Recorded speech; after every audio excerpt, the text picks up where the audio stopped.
Assalomu alaykum hammaga. Ko'rishmaganimizga ancha bo'ldi.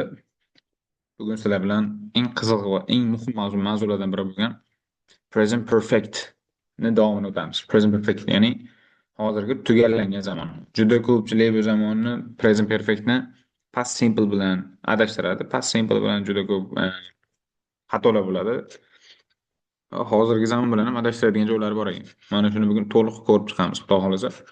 Qani demak boshlaymiz. Birinchi navbatda kitobga qarashdan oldin aniqlab olishimiz kerakki, present perfect o'zi nimaga ishlatiladi? Present perfect mana o'zini nomi bilan aytib turibdi, hozirgi tugallangan zamon. Demak, past simpledan bitta asosiy farqi shuki, past simpleda bizga faqat vaqt aytiladi, vaqt. Misol uchun men kecha qildim, yarim soat oldin shu narsani qildim. Misol uchun 15 minut oldin keldim. Vaqti aniq bo'ladi. Present perfectda vaqti zo'r. Vaqti bizaga noma'lum, vaqti bizga muhim emas. Asosiy narsa bizga muhim bo'lgan narsa bu natija. Natija muhim edi. Endi ikkinchi ishlatilishi, eng asosiy ishlatilishi mana present perfect to deb yozib qo'yibdi. Bu yerdagi ikkinchisi eng asosiylaridan biri bu hozirgacha qilgan ishlaringiz. Hozir misol uchun bugun soat mana 11:46. 11:46 gacha men nima ishlar qildim? Hozirgacha nima ishlar qilgan bo'lsam, present perfect bilan olaman, past simple bilan olmayman. Va present perfectni o'zining kalit so'zlari bor. O'sha kalit so'zlarni ishlataman. Mana shu kalit so'zlar kelsa, misol uchun sizda mana shu present perfectda aynan ishlatiladigan kalit so'zlar kelsa-da, to'g'ri fe'lni qo'ying desa, past simple bilan present perfect qo'ygan bo'lsa, siz hech ikkilanmasdan present perfect kalit so'zi bo'lgan joyda present perfectdagi fe'lni olasiz. Ya'ni have has plus verb 3 bo'ladi. Verb 2 bo'lmaydi. Yaxshi, endi sizlar bilan mana example'larni ko'rib chiqaylik. Mana study this example conversation deyapti. Have you traveled a lot, Jane? Have you traveled? Savolda mana. Have you traveled a lot, Jane? Jane, ko'p sayohat qilganmisiz deyapti. Ya'ni hozirgacha shu paytgacha ko'p sayohatlar qilganmisiz? Yes, I have been to lots of places. I've been to lots of places degani, men juda ko'p joylarda bo'lganman. Ya'ni shu paytgacha. Really? Have you ever been to China mana?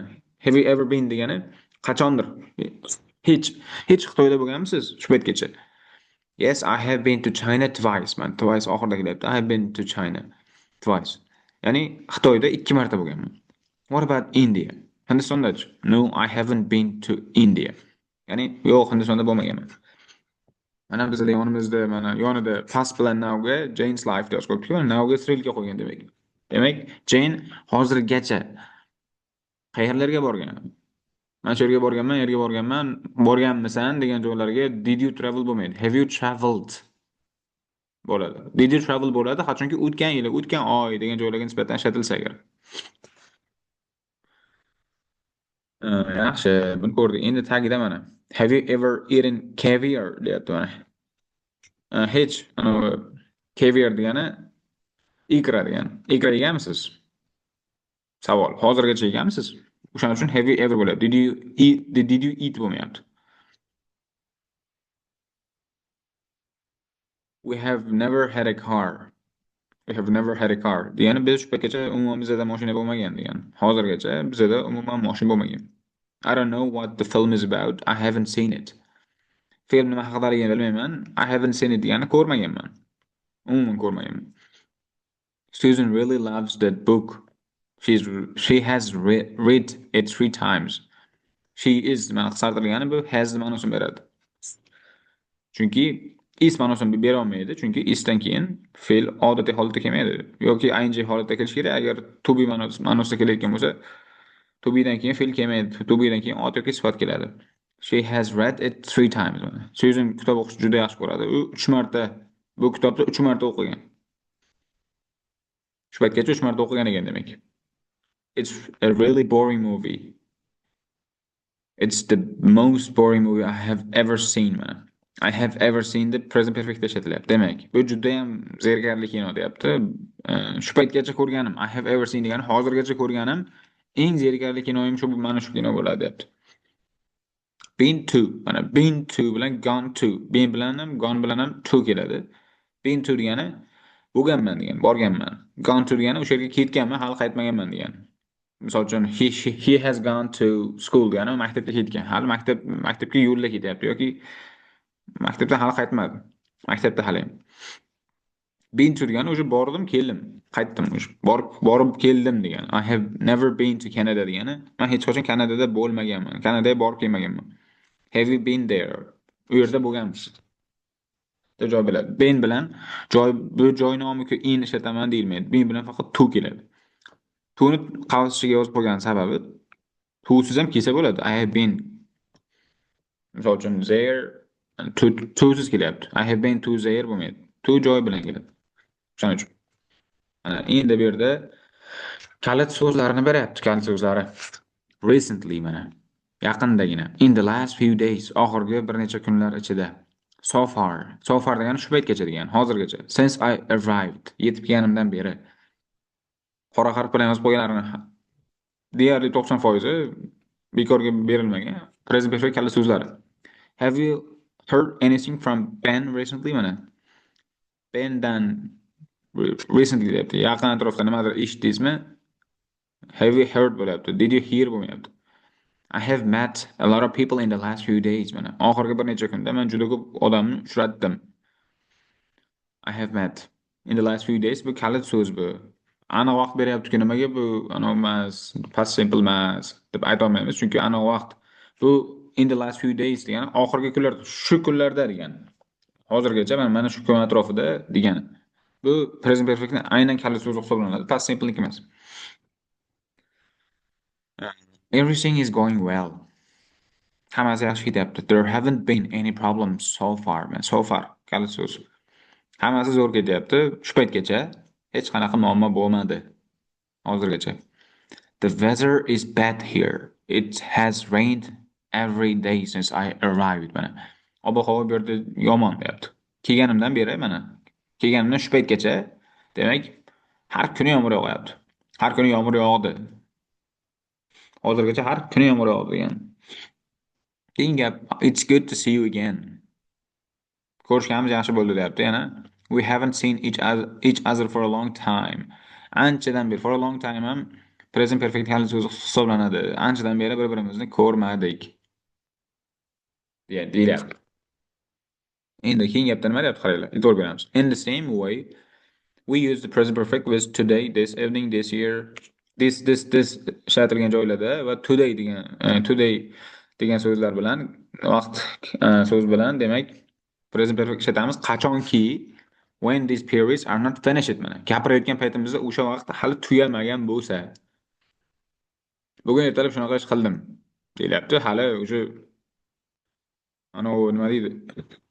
Kun o'tib ketmadi hali. Bugun tugamadi. O'shaning uchun today. Bugun tugallangan yo'q. This evening. Bugun kechqurun deyapti. Hali 24:00 dan bir tomonga hali narigi kunga o'tmadi hali. This year mana 2025-yil desam bo'ladi. This year I have been to lots of places. Misol uchun 2025-yilda men juda ko'p joylarda bo'ldim. 2026 kelgani yo'q hali. O'shaning uchun present perfect. Gapirayotgan vaqtimizda o'sha davr tuganmagan bo'lsa hali demak uzr, o'sha davr tugamagan bo'lsa hali demak biz present perfectdan ishlatamiz ekan.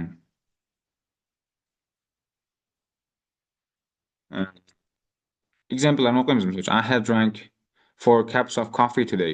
Bugun men 4 chashka kofe ichdim. Bugun ichdim. Bugun tugamadi hali.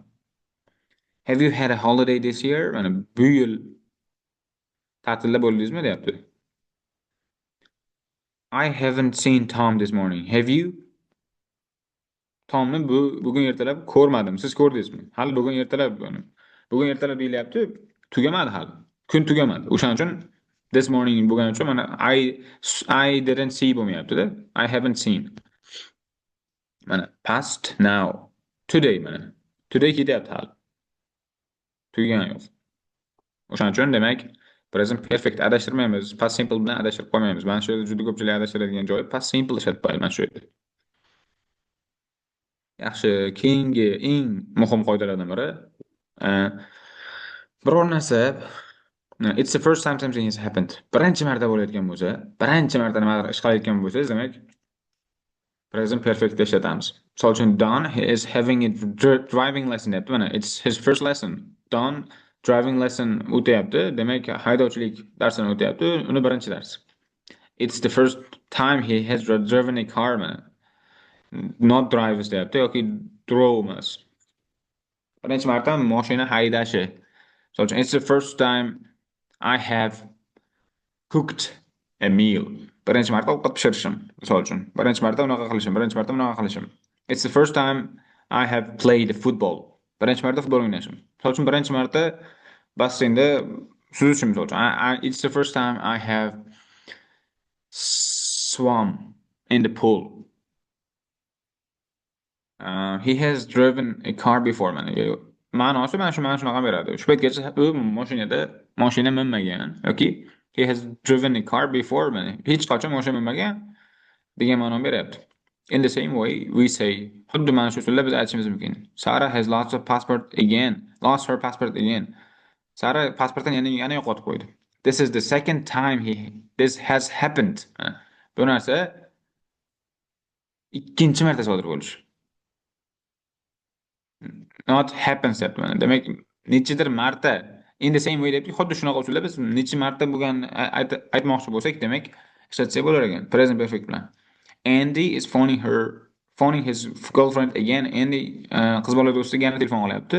It's the third time he has phoned her this evening. Bugun kechqurun bilan qilgan 3-marta telefon qilishi bo'lyapti. 3-marta qilyapti bugun kechasini hisobiga. Demak, 3-marta men imtihonni qildim. Haydovchilik imtihoni desam, it's the third time I have failed the driving test bo'ladi.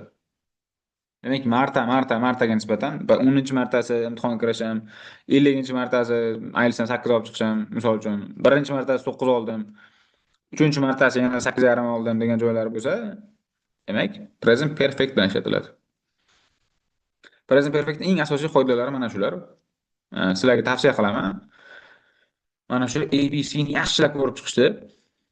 Hozirgi videoni yana boshidan qaytarib, nimalar bo'ldi, nima qo'ydi, asosiy kalit so'zlari qanaqa ekan, qayerda ko'pchilik adashar ekan, o'shalarni ko'rib chiqib, tagidagi mashqlarni bitta yaxshilab ko'rib chiqqandan keyin faqat bajaringlar. Agar yaxshilab ko'rib chiqmasdan bajarsanglar, agar misol uchun ikkida gaplarni to'liq joylashtiring, ever bilan deyapti. Ketma-ketlik esingizdan chiqib ketib qolib, qani bitta oldiga qaray, qani deb shuni oldiga o'tdinglarmi, o'sha foydasiz. Oldindagi bitga qaramasdan chotka qilib bajaradigan darajada o'qib, yaxshilab o'qib, keyin bajarsanglar, o'qigan biliminglarni mustahkamlagan bo'lasiz. Bo'lmasa foydasi yo'q buni. Shuni bir marta o'qib bo'ldi, qani mashqni bajaraman deb o'zingizlarni vaqtinglarni ketkazib qo'yasizlar. O'shaning uchun qaytib o'sha unitga qaytmaydigan qilib o'qishni eng zo'r usuli mana shu unitni chotka qilib, yaxshilab tushunadigan darajada takrorlab, iloji bo'lsa, mana shu qoidani tushundinglarmi? Men misol uchun hozir o'zbekcha gap aytyapman-ku. 10-marta qatnashim, 15-marta qatnashim. Xuddi o'zingizlar ham xuddi shunaqa ingliz tilida gap yozib ko'ringlar. Har bitta qonun qoidaga, recentlyga misol uchun gap o'qidinglarmi? Sirasida ham orqasidan recentlyga o'zingizlardan gap. O'shandagina esda qoladi. Iloji bo'lsa, hayotingizga bog'liq bironta gap tutsangizgina esingizda qolib ketadi. Bo'lmasa bir yoqdan bu yoqdan olsangiz, tuzgan gapingiz esingizda qolmaydi. O'zingizga bog'liq. Odatda bilsanglar, odam hayoti shunaqa qiziqarli va kulgili yoki bir yomon voqealarni odam miyasi esda saqlab qoladi-da, unutmaysiz o'sha narsalarni. Unutmaydigan voqealaringizga ulab yozsangiz agar esingizda qoladi. Ekzemplaringiz ham, qonun qoida ham. O'shaning uchun birinchi buni chotka qilib o'qib, gaplar tuzib, keyin bu yoqqa o'tsanglar, o'sha grammatika mavzusini butunlay yopgan bo'lasizlar, xudo xolisa. Hammaga xayr, yana ko'rishguncha.